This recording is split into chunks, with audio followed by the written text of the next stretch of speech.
Sekarang kita akan menentukan ikatan ion paling kuat dan paling lemah. Untuk mengetahui ikatan ion dan yang paling kuat dan paling lemah itu diketahuinya dengan menentukan nilai keelektronegatifan. Jika perbedaan keelektronegatifannya besar, maka dia itu termasuk ikatan ion yang kuat. Sedangkan kalau bedanya kecil, maka dia lemah. Ya, caranya gimana? Misalkan di sini Ibu punya KCl, KBr, K2S, K2O, dan K3N. Dimulai dari KCl dulu. K itu 0,8. Cl itu keelektronegatifannya 3,0. Nah, berarti yang besar dikurangi yang kecil, 3,0 dikurangi 0,8 itu 2,2. Terus KBr. K-nya 0,8, BR-nya berapa? BR-nya 2,8, berarti 2,8 dikurangi 0,8, 2,0. Terus K2S. K itu 0,8, S itu 2,5. Berarti berapa? 1,7 ya bedanya. Bu, di sini K-nya ada 2. Apakah 0,8-nya dikali 2? Jawabannya tidak. Tetap 0,8. Jadi mau ada 2, mau ada 3, dihitungnya tetap 1 ya. Jangan sampai dikalikan 2. Nanti bakal salah jawabannya. Nah, misalkan contoh lainnya K2O. K-nya tetap aja 0,8, jangan dikali 2 ya. O-nya itu ini 3,5.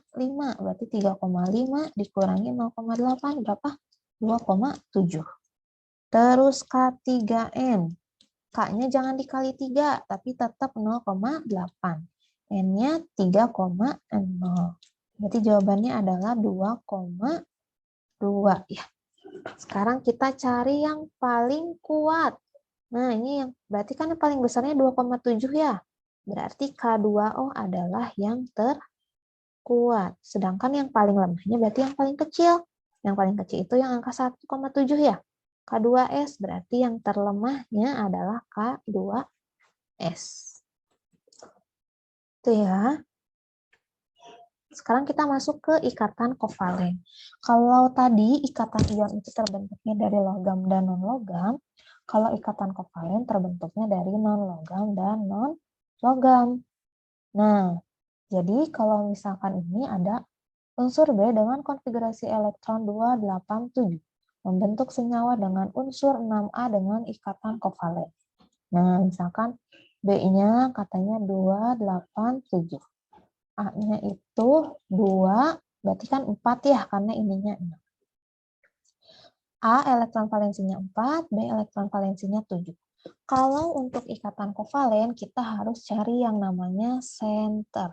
Center itu syaratnya dia membutuhkan elektron lebih banyak. Membutuhkan elektron lebih banyak.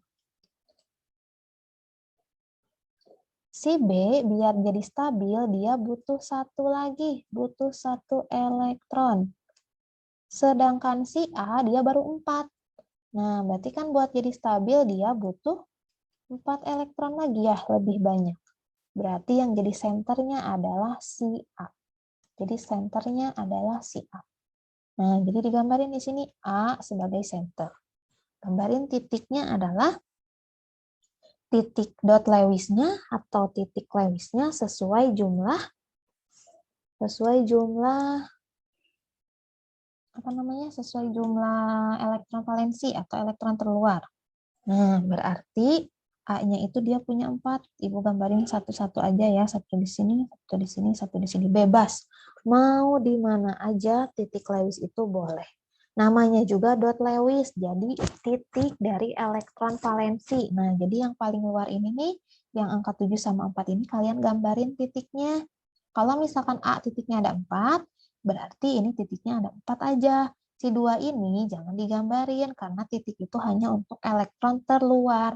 Jadi bukan 6, tapi 4 ya. Nah, sekarang kita mau membentuk sama si B. Si B itu dia punya 7. Nah, berarti kan kurang 1 lagi ya. Satunya berarti dipakai bareng-bareng. Nah, satu titik ini dipakai sama si B, dipakai juga sama si A. Satu silang ini dipakai sama si B, dipakai juga sama si A. Nah, jadi si B-nya stabil, udah ada 8. Si A-nya baru ada, bentar ya.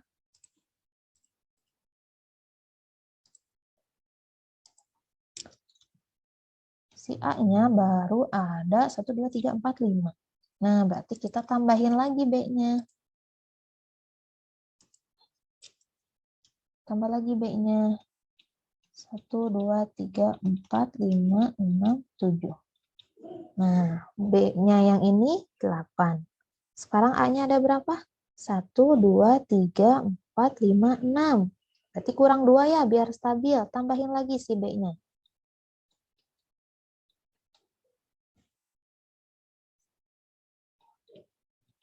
Nah, ini B-nya 8. Sekarang A-nya punya 7. Berarti kan kurang 1. Tambahin lagi B-nya. Nah, jadi 8. Jadi biar kalau elektron valensi itu, kalau ikatan kovalen itu prinsipnya pemakaian bersama. Jadi si A nggak ngasih elektron ke si B, tapi dipakai bareng-bareng buat si A iya, buat si B juga iya. Jadi A dengan B bisa membentuk senyawa kovalen. Rumusnya itu kan A-nya ada 1 ya, ini di tengah. B-nya ada 4. Berarti rumusnya adalah AB 4. Oke, sekarang ke nomor 2. Di antara pasangan senyawa berikut yang berikatan kovalen. Ingat, kovalen itu terbentuknya dari non-logam dan non-logam. Kita cari Mg, dia itu ada di sebelah kiri. Ya, berarti dia termasuknya adalah logam, berarti bukan. KCl, K itu ada di sebelah kiri, berarti dia logam, berarti bukan. C itu ada di sebelah kanan, berarti non-logam. H, walaupun ada di sebelah kiri, dia masuknya non-logam. Jadi khusus untuk H, walaupun ada di sebelah kiri tabel periodik, dia masuknya non-logam. Berarti jawabannya adalah yang C. Ya, coba kita cek yang D sama E. K itu ada di sebelah kiri, berarti logam. Mg juga ada di sebelah kiri, berarti logam. Jadi jawabannya hanya yang CH4. Di sini katanya ditanyakan berapa jumlah PEI dan PEB pada PCl3. Sekarang kita gambarin dulu ya PCl3-nya. P ada 1 kan ya, Cl ada 3, berarti yang jadi center siapa? Centernya si P. P itu kan 15 P, kalau Cl itu 17 Cl, berarti 285. Kalau Cl itu 287. Berarti P titiknya berapa? Titiknya 5. Jadi gambarin titiknya 5. 1, 2, 3, 4, 5. Ya. Si Cl titiknya ada berapa? Ada 7. Nah, berarti Ibu misalkan di sini punya Cl. 1, 2, 3, 4, 5, 6, 7. Nah, si 1 ini dipakainya bareng-bareng buat si Cl iya, buat si P iya. Nah, si P kan baru berapa ini sekarang? Sebentar ya.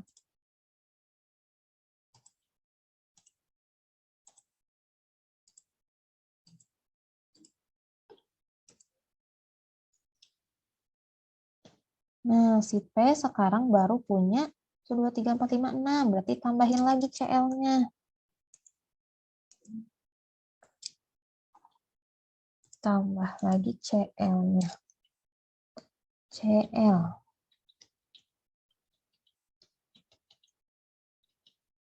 Nah, udah ditambahin Cl-nya, si P-nya baru punya 1, 2, 3, 4, 5, 6, 7. Berarti masih kurang Cl-nya 1 lagi.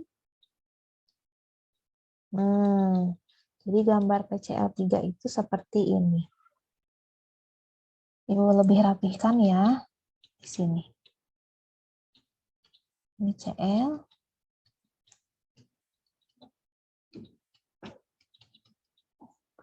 Ini Cl.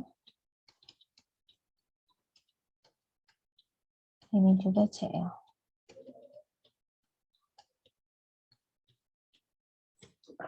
Nah, jadi dibedain titik dan silang itu biar bisa bedain mana yang punya si P, mana yang punya Cl. Sekarang kita mau nyari PEI dan PEB. PEI itu singkatan dari pasangan elektron ikatan. Jadi yang berikatannya. Nah, kita cari mana elektron yang dipakai bareng-bareng. Namanya juga ikatan, berarti yang dipakainya bareng-bareng. Nah, ini nih. Yang di tengah biasanya adanya. Ini dipakai si P, ini juga dipakai si Cl. Ini dipakai si P, ini juga dipakai si Cl. Berarti ini namanya PEI. PEI itu akan selalu ada di tengah. Ini juga ada di tengah-tengah antara P dan Cl. Ini juga ada di tengah-tengah antara P dan Cl. Ada lagi? Nggak ada ya. Sisanya tidak ada di tengah-tengah antara P dan Cl. Jadi PEI itu jawabannya adalah 3. Jangan dihitung 1, 2, 3, 4, 5, 6 ya. Tapi satu pasang, kan ini namanya juga pasangan. Berarti satu buletan ini tadi hitungnya 1. Jadi berarti ada 3 PEI ya. Dihitungnya pasangan. Terus PEB. Berarti kalau PEB mah singkatan dari pasangan elektron bebas, jadi yang nggak berikatan. Nah, ini nih namanya PEB yang sendirian, ini juga PEB, ini juga PEB. Tapi khusus untuk PEB seperti ini, kita hanya lihat senternya aja. Nah, senternya kan si P, senternya kan si P. Jadi kalau si Cl ini nggak usah dilihat, ini jangan dilihat nih, yang ini nih, yang ini nggak usah dilihat. Tapi yang dilihatnya itu hanya yang tengahnya aja. Yang tengah itu berarti yang ini nih, yang punya si P. Si P itu, yang ini kan berikatan, ini berikatan. Berarti yang nggak berikatan itu 1 di atas ini. Berarti PEB-nya ada 1. Oke, itu contoh PEI dan PEB. Coba Ibu beri contoh lainnya ya. Sebentar, fokus dulu.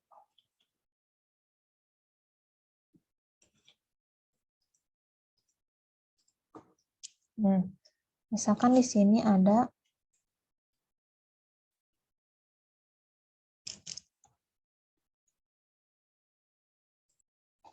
misalkan Ibu punya O senternya ini 1.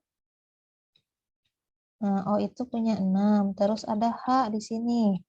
Ini juga ada H. Nah, berapa PEI-nya? PEI-nya adalah yang di tengah, yang di antara. Nih, ini di tengah-tengah. Ini juga di tengah-tengah di antara O sama H. Kalau ini kan nggak di tengah-tengah ya, berarti bukan PEI. Berarti PEI-nya cuma ada 2 pasang. Bukan 4 ya, tapi 2 pasang. Sekarang PEB-nya, cari yang sendirian. PEB-nya berarti yang atas nih yang sendirian. Ini juga yang sendirian. Yang nggak di antara. Nah, berarti 2 pasang juga. Itu ya untuk PEI dan PEB.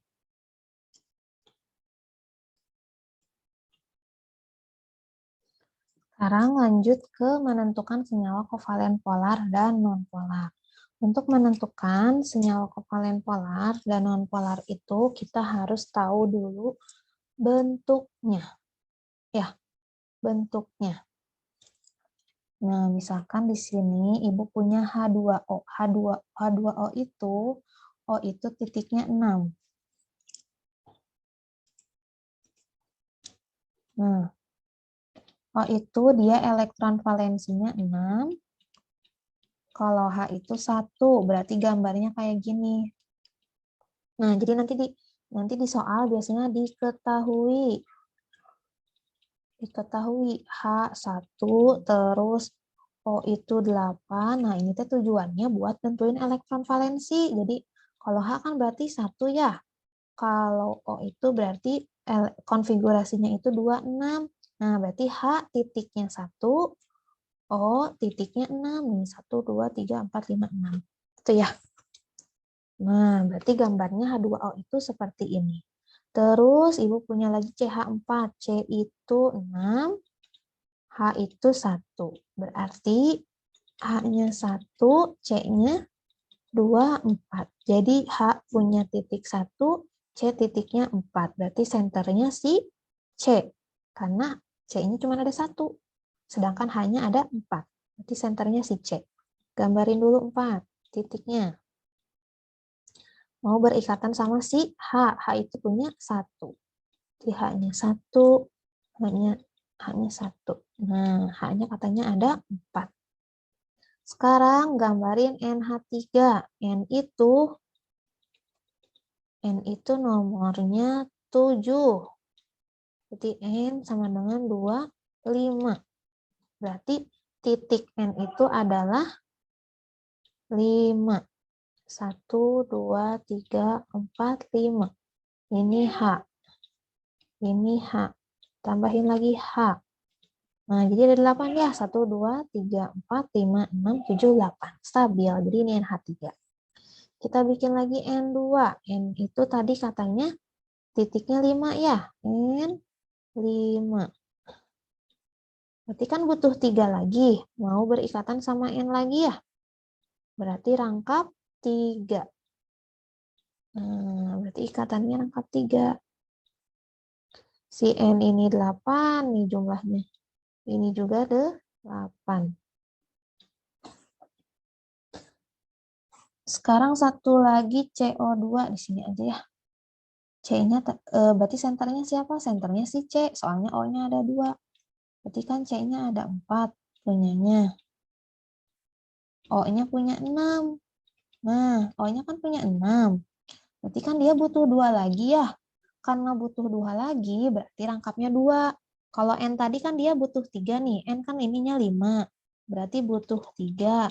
Karena butuh 3, berarti rangkapnya rangkap 3. Kalau si CO2, CO-nya dia punya 6. Nah, ini O-nya 6 titiknya. Berarti kan butuh 2. Kalau butuh 2, berarti rangkap 2. Jadi 8 nih, ini 8. Ya. Ikatan lagi sama O, ini juga rangkap 2. Jadi O-nya juga 8. C-nya juga 8, C-nya juga 8. Nah, ini C-nya juga 8 ya. Nah, sekarang bagaimana cara kita menentukan dia termasuk polar dan non-polar? Ibu hapus dulu ya.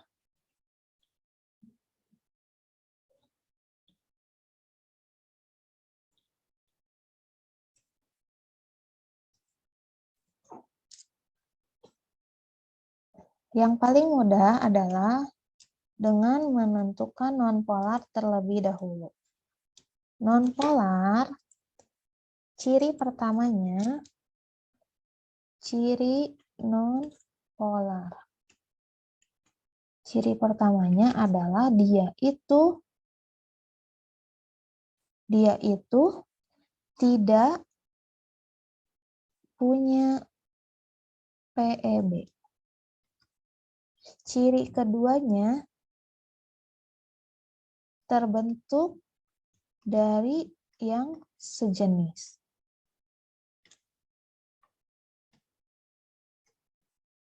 Kalau terbentuknya dari tidak sejenis, jika tidak sejenis, dia bentuknya simetris.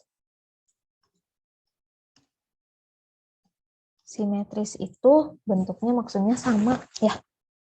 Nah, sekarang kita langkah pertamanya cari yang nonpolar, dia itu katanya tidak punya PEB. Coba cari yang tidak punya PEB.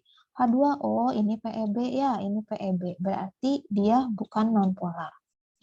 CH4, apakah dia punya PEB? Ini kepake semua ya, ini kepake, ini kepake, ini kepake. Berarti CH4 nggak punya PEB. Berarti CH4 itu non-polar. NH3. NH3 dia punya PEB 1 nih di atas. 3-nya berikatan, berarti dia termasuk polar. Ini juga H2O karena bukan non-polar, berarti polar. Terus N2. N2 itu N dengan N, berarti kan terbentuknya dari yang sejenis ya. Kalau yang sejenis udah pasti non-polar. Sekarang CO2. CO2 apakah dia punya PEB? Oh, dia nggak punya PEB. Ini kepake, ini kepake.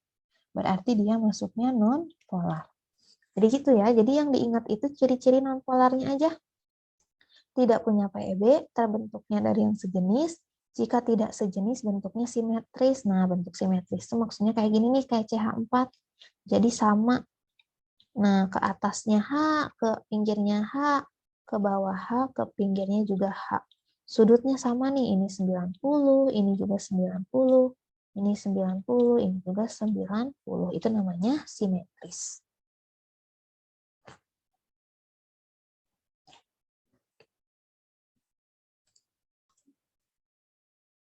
Nah, sekarang kita menentukan senyawa yang paling polar, katanya. Untuk menentukan senyawa paling polar, caranya sama seperti yang ikatan ion paling kuat tadi. Jadi misalkan di sini Ibu punya NH3. Berarti kan keelektronegatifan N itu 3,0 ya. H-nya 2,1, berarti 3,0 dikurangi 2,1. 0,9. Terus yang keduanya HF. HF itu H-nya 2,1, H-nya 2,1, F-nya 4,0, berarti 4 dikurangi 2,1. 1,9. Terus ada BF3 nih, yang ini BF3, habis BF3 CH4, habis CH4 CO2 ya. Coba NBF4, berarti kan F-nya 4, B-nya 2,0. Berarti 2,0. Terus CH4, C-nya 2,5, H-nya 2,1, berarti 0,4. Terus C-nya CO2, C-nya 2,5, O-nya 3,5, berarti dibalik ya. 3,5 dikurangi 2,5. 1,0. Nah, kalau udah seperti ini, tidak seperti yang ikatan ion tadi, kita nggak bisa nentuin, oh ini 2,0, berarti dia paling polar. Nah, itu nggak bisa ya. Kenapa? Karena bisa jadi BF3 itu adalah non-polar. Jadi sebelum kita lihat angkanya, kita harus nentuin dulu bentuknya. Bentuknya yang seperti tadi ini.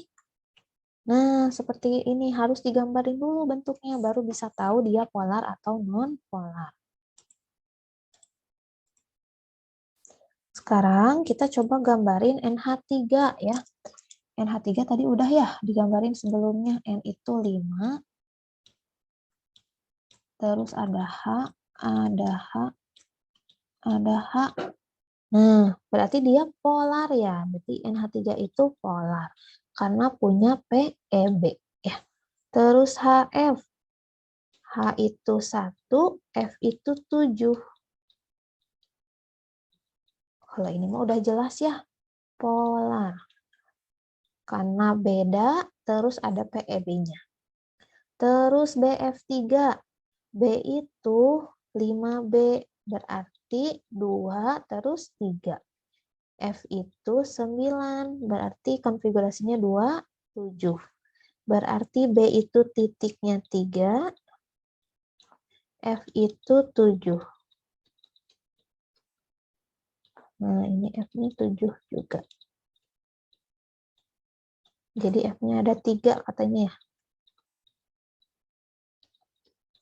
Bu, ini B-nya dia cuman punya 6 elektron valensi, berarti kan nggak stabil. Gimana, Bu? Ingat yang penyimpangan kaidah oktet. Jadi BF3 itu si B-nya memang cuman punya 6 karena adanya penyimpangan. Jadi khusus untuk BF3. Jadi stabilnya kayak gini, BF3 mah cuman punya 6 elektron valensi. Nah, berarti BF3 punya PEB nggak? Enggak ya? Tidak ada PEB. Nah, karena tidak ada PEB, berarti dia termasuk non-polar. Sekarang yang CH4. CH4 tadi udah ya digambarin ini nih. CH4 termasuk apa tadi katanya? Non-polar. Jadi langsung aja ya, ini non-polar. Sekarang CO2. CO2 juga tadi udah ya digambarin ini CO2. CO2 juga non-polar. Nah, berarti sekarang baru bisa nentuin mana senyawa yang paling polar, mana yang paling kecil kepolarannya, mana yang termasuk non-polar. Untuk yang pertanyaan yang A, senyawa yang paling polar. Berarti senyawa yang paling polar itu ya cuman dari yang polar aja, cuman bisa NH3 sama HF. Kalau yang 3 ini dia nggak bisa karena masuknya non-polar. Nah, berarti antara NH3 sama HF mana yang paling polar? Jawabannya lihat dari angka yang paling besar. 0,9 sama 1,9 kan gedean 1,9. Berarti yang paling polar adalah HF. Ya.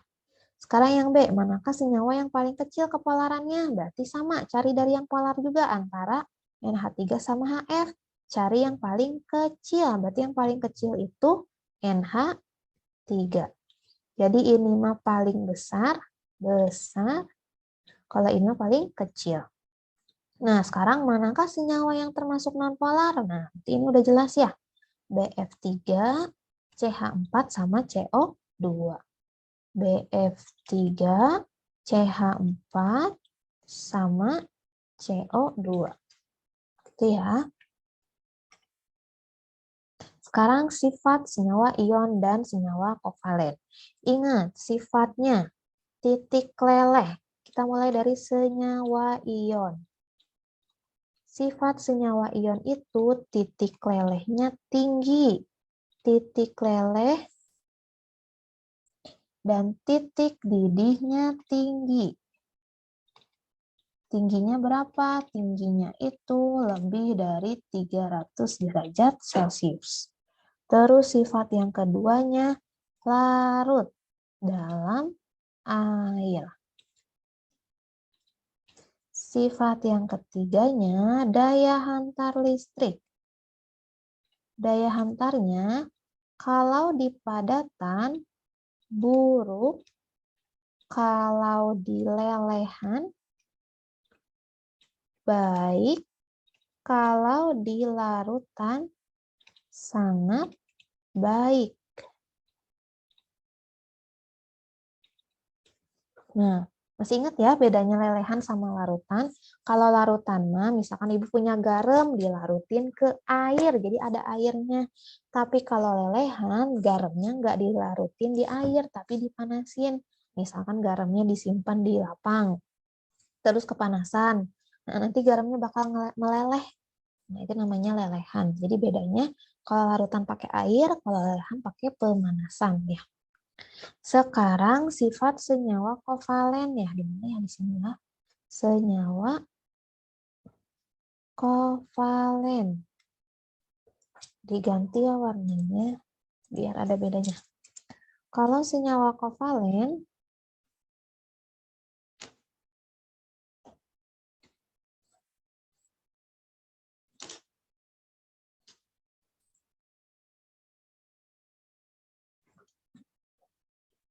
bentar ya, senyawa kovalen itu titik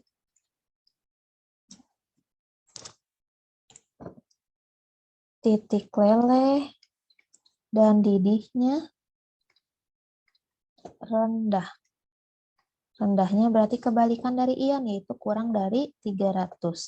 Terus, selain itu, tidak larut dalam air. Jadi kebalikannya dari ion. Terus daya hantarnya buruk semuanya. Buruk. Mau padatan, mau lelehan, mau larutan, semuanya buruk. Jadi kalau kovalen mah tidak ada yang bisa menghantarkan listrik, kalaupun ada itu adalah larutan. Itu pun hanya sedikit ya, sangat kecil sekali. Jadi hanya ada beberapa senyawa kovalen yang larutannya itu bisa menghantarkan listrik. Nah, sekarang kita lihat manakah zat yang mungkin senyawa ion katanya.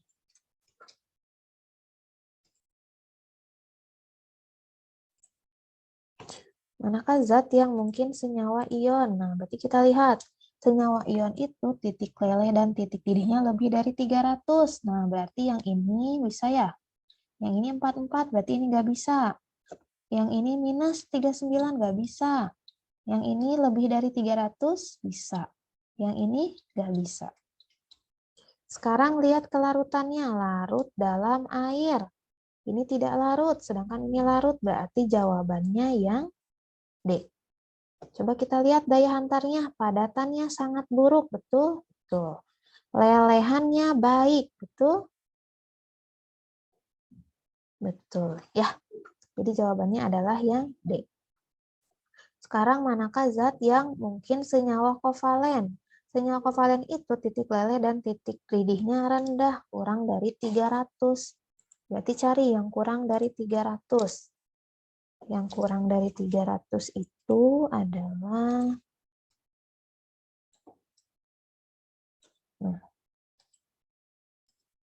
yang kurang dari 300.